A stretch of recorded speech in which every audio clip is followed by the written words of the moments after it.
د هرات خواف اوسپنې پټلۍ د څلورمې قطعې د دویم فاز عملي چارې پیل شوې.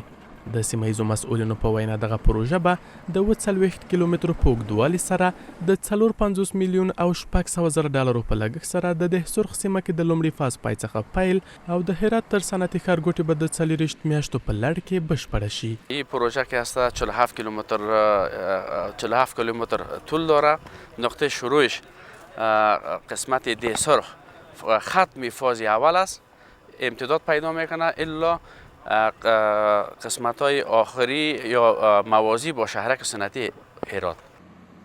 د ټولګټو چارو وزارت مسؤلین هم په هیواد کې د اوسپنې لیکو ارزښت ته په اشارې سره وایي تر راتلونکو 2 میاشتو به د رباط پریان سیمه کې د هرات خواف اوسپنې پټلۍ د څلورمې قطعې د لومړي فاز کار بشپړ شي او ډېر ژر به د هرات تورغونډۍ او هرات سپین بولدک اوسپنې لیکې چارې به هم پیل شي. لکه نن سمول تاسو د ساختمان افتتاح کوو او 40 کیلومتره ساختمان سړک د پټلۍ جوړوو او دا افتتاح کوو. ان شاء الله زر تر زر به د الله رضا و د تورغونډۍ څخه تر هرات او تر کندهار په دابل مسیر باندې مکاشو شي د الله تعالی. د هرات سیمه ییز مسؤلین وایي چې دمګړۍ د هرات خواف اوسپنې لیکې له لارې په ورځ کې 15,000 ټنه صادرات او واردات ترسره کیږي او هڅه کوي ایران سره په همغږۍ دغه شمیر 100,000 ټنو ته زیات کړي. فعلا بهره برداری در منطقه روزنک به سطح 60,000 تن رسیده که واقعا یک عدد بسیار بزرگ است.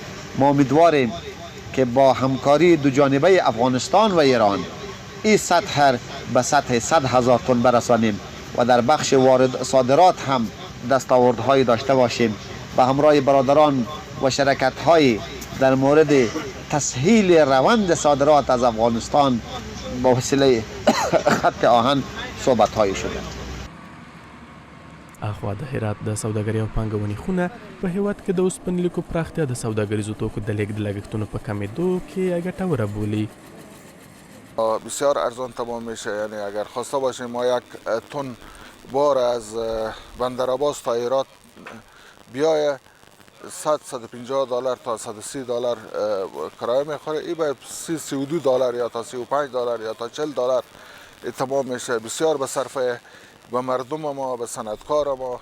وقتی که جنس به صنعتکار ارزان تمام بشه بی معنا که سر مردم هم ارزان تمام میشه.